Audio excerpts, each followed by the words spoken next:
نماز کے بعد نکلتا ہے اور مغرب کی نماز سے پہلے ڈوب جاتا ہے، وہ آج سے نہیں ڈوبتا، وہ آج سے نہیں نکلتا، بلکہ وہ جب سے اللہ تبارک و تعالیٰ نے اسے پیدا فرمایا ہے تب سے وہ اپنے دستور کے مطابق نکلتا ہے، اپنے دستور کے مطابق ڈوب جاتا ہے۔ اس کے اندر جتنی روشنی ہے جب سے وہ بنا ہے تب سے اس کی روشنی ویسے ہی ہے۔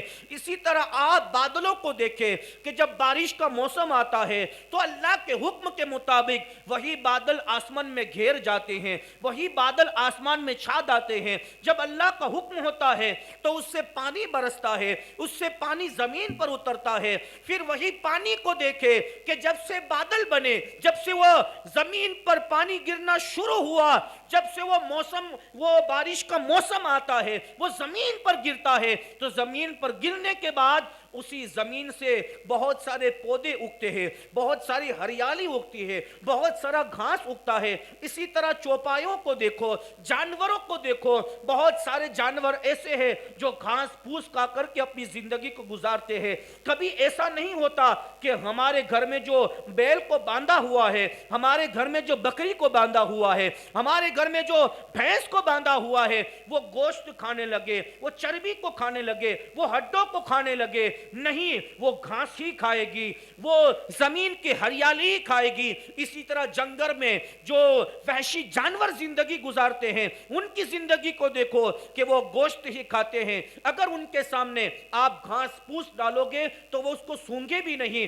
بلکہ وہ اس کو چھوڑ کر کے کہیں اور چلے جائیں گے۔ یہ تمام چیزیں، یہ جانور، کوئی جانوروں کو کھاتا ہے، کوئی گھاس کو کھاتا ہے، اور جب انسان کی باری آتی ہے تو انسان کبھی کبھی گھاس پھوس کو بھی کھاتا ہے، کبھی کبھی یہ گوشت کو بھی کھاتا ہے، طرح طرح کی وہ چیزیں کھاتا ہے۔